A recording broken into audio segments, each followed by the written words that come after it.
Hello बच्चों, class 11th के पहले चैप्टर के थर्ड लेक्चर में आपका स्वागत है। Today we will discuss about types of compound. There are two types of compound. First is organic compounds, second is inorganic compounds.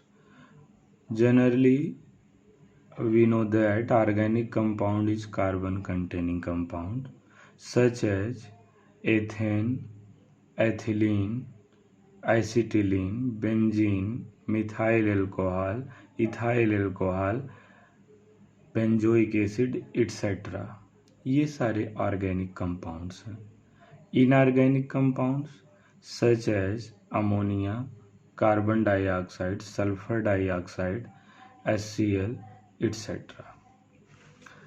अब हम देखते हैं, हमने अभी तक पढ़ा था प्योर सब्सटेंस। प्योर सब्सटेंस मैंने स्टडी करा एलिमेंट एंड कंपाउंड।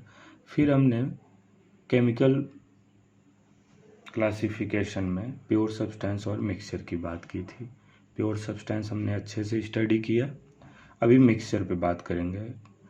मिक्सचर हम समझ रहे हैं कि दो चीज़ों का आपस में मिक्सअप करना, दो डिफरेंट चीज़ें आपस में मिक्स करें, जिसके फेज डिफरेंट हो आपस में मिक्स करें, तो इसी को हम बोलते हैं मिक्सचर। मिक्सचर्स देखने से ही लग रहा है कि ये प्योर सब्सटेंस नहीं होते। Mixtures are not pure substances. A mixture में कंटेन टू और more substances in any proportions. किसी भी प्रपोर्शंस में मिक्सचर के अंदर दो या दो से अधिक सब्सटेंस प्रेजेंट होते हैं। A mixture may be separated into its constituents by physical methods. Physical method के द्वारा मिक्सचर को हम सेपरेट कर सकते हैं उनके कॉन्स्टिट्यूएंट में, जिससे वो मिक्सचर्स बने होते हैं। उनको मैं अलग अलग क्या करता हूँ, सेपरेट कर सकता हूँ फिजिकल मेथड के द्वारा। कुछ एग्जांपल्स देखते हैं मिक्सचर का। We know that air is mixture of different gases like as O2, N2, CO2 and H2. Sorry.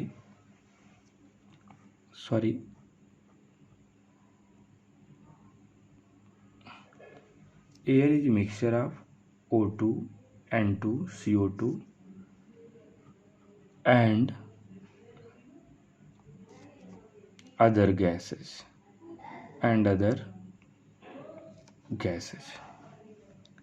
Second, iodized salt is a mixture of sodium chloride and sodium iodide. जो iodise salt होता है हमारा, ये mixture होता है sodium chloride का और sodium iodide का। थर्ड हम देखते हैं, sugar solution is a mixture of sugar and water. ये हमारा मिक्सचर का एग्जांपल है। शुगर और वाटर को जब हम एक साथ मिक्स करते हैं तो हमारा सोल्यूशन तैयार होता है। तो ये भी क्या एक प्रकार का मिक्सचर है।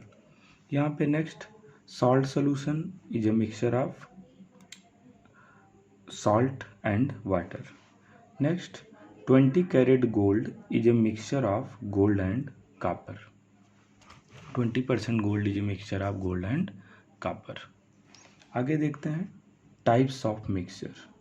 Mixtures there are two types, homogeneous mixture and heterogeneous mixture. आपने पिछली क्लासों में स्टडी किया है बहुत अच्छे से। मिक्सचर दो टाइप के होते हैं, homogeneous mixture and heterogeneous mixture. Homogeneous mixture मतलब होता है सेम फेज, सिंपल है। होमोजीनियस समान फेज और हेट्रोजीनियस डिफरेंट फेज। फेज की बात होती है तो सॉलिड लिक्विड गैस की फेज में बात करते हैं हम। होमोजीनियस मिक्सचर की डेफिनेशन है, a homogeneous mixture consist of only one phase. इसकी और भी सारी डेफिनेशंस हैं। These are the mixtures which have uniform composition throughout. एक समान, पूरी तरह से एक समान दिखने वाला जो होता है वही हमारा होमोजेनियस मिक्सचर होता है। जैसे अभी क्या है कि शुगर को हम जब वाटर के अंदर डिजॉल्व करते हैं तो शुगर पूरी तरह से जो है वाटर में डिजॉल्व हो जाता है थ्रू आउट यूनिफॉर्म कंपोजिशन। अब यहाँ पे जब मैंने बात किया homogeneous mixture consist of only one phase, जैसे क्या है कि शुगर हमारा क्या है, सॉलिड स्टेट में होता है, सॉलिड होता है। वाटर के अंदर, वाटर हमारा लिक्विड स्टेट में है। जब हम दोनों को मिलाते हैं आपस में, जो हमारा मिक्सचर तैयार होता है वो होमोजीनियस होता है। अभी हम ये नहीं बता सकते कि इसके अंदर शुगर है कि नहीं जब तक हम टेस्ट ना करें। तो हम यहाँ पे क्या है कि पूरे solution uniform composition through out, पूरा फेज क्या हो गया, लिक्विड फेज हो गया। हमने क्या, शुगर को सॉलिड में लिया, बट डिजॉल्व होने के बाद किस फेज में आ गया हमारा होम मिक्सचर, लिक्विड फेज में आ गया। तो मतलब इसमें केवल एक फेज होता है। तो कुछ एग्जाम्पल हैं, salt water, sugar water, mixture of different metal, alloy. इससे क्या होता है कि जब हम मेटल्स को, बहुत सारे मेटल्स को, डिफरेंट मेटल्स को आपस में मिलाते हैं तो उसी को हम क्या बोलते हैं, एलॉय। तो एलॉय क्या होता है, पूरा हमारा सॉलिड होता है। मेटल्स आर सॉलिड, सारे सॉलिड मेटल्स मिलाते हैं तो हमें एक जो एलॉय मिलता है वो भी क्या होता है, हमारा सॉलिड होता है। The homogeneous mixture of metal are called alloy. Brass, steel, bronze etc. are homogeneous mixture of metal. Alloy contains only one phase, that is solid. When sugar, glucose, salt, urea etc. is dissolved in water, it gives a homogeneous mixture having the liquid phase only. Petrol, kerosene, diesel etc. are homogeneous mixture of liquid hydrocarbon. Air is gaseous homogeneous mixture of O2, N2, CO2 etc. Air contains only one phase, that is gas. All homogeneous mixture are called solution. जितने homogeneous mixture होते हैं उन्हें हम क्या बोलते हैं, solution. हमें उम्मीद है कि आपको ये बेहतर तरीके से समझ में आया होगा। नेक्स्ट हम बात करेंगे हेट्रोजीनियस मिक्सचर की बात। हेट्रोजीनियस मिक्सचर में क्या होता है, फेज डिफरेंट होते हैं। These are the mixture which do not have uniform composition throughout. ठीक है, इसमें एक समान रूप से पूरी तरह से कंपोजिशन जो है मिक्सचर में थ्रू आउट नहीं होते। These are the mixture which do not have uniform composition through out.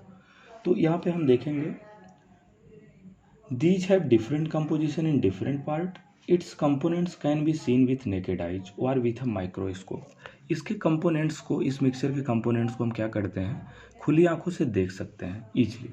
ये माइक्रोस्कोपिक पार्टिकल्स होते हैं, बट होमोजीनियस में ऐसा नहीं होता। Mixture of sand and water. मैं जब वाटर के अंदर सैंड को मिक्स करता हूँ तो इजीली हम सैंड को देख सकते हैं। तो ये क्या होता है, आपस में कभी भी मिक्स दोनों नहीं होंगे, इसी को हम बोलेंगे हेट्रोजीनियस। तो यहाँ पे हम देखते हैं कि पूरा uniformly composition through out mixture में नहीं दिख रहा है। अभी क्या है कि यूनिफॉर्म कंपोजिशन थ्रू आउट दिखने का मतलब है कि वहाँ पे आपको जैसे शुगर वाटर के अंदर जाके आप शुगर पूरी तरह से पूरे सोल्यूशन के अंदर जो है एक समान रूप से स्प्रेड कर जाता है, फैल जाता है, उसके अंदर डिजॉल्व हो जाता है। लेकिन ऐसे यहाँ नहीं है, सैंड वाटर में कभी भी मिक्स नहीं होगा। तो हम देख सकते हैं sand is a solid phase, water is a liquid phase. तो यहाँ पे डिफरेंट फेज मिले हमें। Oil and water. Oil water के अंदर कभी भी डिजॉल्व नहीं होता, तो हम वहाँ से क्या करते हैं कि देख सकते हैं उसे अलग अलग। Cement and sand, rice and wheat, mud etc. Are heterogeneous mixture. ये सारा हमारा क्या है, हेट्रोजीनियस मिक्सचर है। फिर नेक्स्ट, एटम्स एंड मॉलिक्यूल्स क्या होते हैं, atoms and molecule. An atom, पहले हम एटम की डेफिनेशन देखेंगे। An atom is defined as the smallest particle of an element. Element का जो है स्मॉलेस्ट पार्टिकल जो होता है वो एटम होता है। विच में और may not be capable of free existence. ये क्या होते हैं, ये फ्री, कुछ तो फ्री एग्जिस्ट करते हैं एटम्स और कुछ फ्री एग्जिस्ट नहीं करते, दोनों में ये एग्जिस्ट भी करते हैं और नहीं भी करते हैं। देखते हैं, atoms of sodium, copper, silver, gold etc. Can exist freely. ये क्या करते हैं, फ्रीली एग्जिस्ट करते हैं। whereas atoms of hydrogen, nitrogen and oxygen do not exist free because they exist as diatomic molecules such as H2, N2 and O2। क्या होता है कि कुछ एटम्स जो होते हैं फ्री एग्जिस्ट करते हैं, कुछ एटम्स जो हैं कंबाइंड होकर एग्जिस्ट करते हैं। जैसे नाइट्रोजन मॉलिक्यूल के फॉर्म में एग्जिस्ट करता है, चूँकि ये गैसियस फॉर्म है तो ये डाइएटॉमिक मॉलिक्यूल, गैस भी हम इसे बोलते हैं। तो यहाँ पे फिर नेक्स्ट हम डेफिनेशन देखेंगे मॉलिक्यूल्स क्या होता है। ये सब आप पिछली क्लासों में स्टडी कर रखे हैं बहुत अच्छे से। मॉलिक्यूल क्या होता है, a molecule is defined as the smallest particle element और a compound which can exist freely. Molecule is defined as the smallest particle of element. Element का बहुत ही स्मॉलेस्ट पार्टिकल होता है ये, और कंपाउंड का भी क्या होता है, स्मॉलेस्ट पार्टिकल होता है, जो कि फ्री एग्जिस्ट करते हैं. इनकी ज़रूरत नहीं होती कि किसी के साथ एग्जिस्ट करें, फ्री में ही एग्जिस्ट करते हैं फ्रीली. तो H2N2O2 are molecules of elements. इसे मॉलिक्यूल्स ऑफ एलिमेंट्स हम इसलिए बोलते हैं कि एलिमेंट्स यहाँ सेम एलिमेंट आपस में कंबाइंड होकर मॉलिक्यूल्स बना रहे हैं. तो यहाँ पे H2O, CO2, NH3 etcetera are molecules of the compound. ये क्या है आपके मॉलिक्यूल्स ऑफ द कंपाउंड्स बोले जाते हैं, H2O, CO2 और NH3, और ये आपका बोला जाता है मॉलिक्यूल ऑफ द एलिमेंट, चूँकि यहाँ पे डिफरेंट एलिमेंट आपस में कंबाइंड हुए हैं.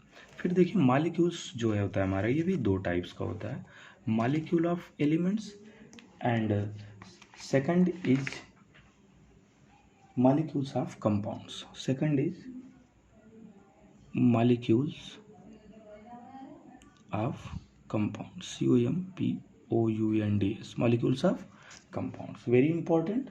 Molecules of elements. Molecules of elements में अगर हम बात करें, बहुत ही इंपॉर्टेंट बात है, इसे हम होमोएटॉमिक या होमोन्यूक्लियर मॉलिक्यूल्स बोलते हैं. Means H2O2, O3, N2 etc. Are molecules of element. They contains only one kind of atom.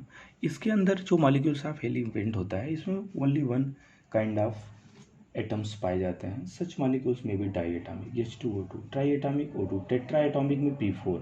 They are called homoatomic. इसको हम क्या बोलते हैं, होमोएटॉमिक भी बोलते हैं. इंपॉर्टेंट बात है, होमोएटॉमिक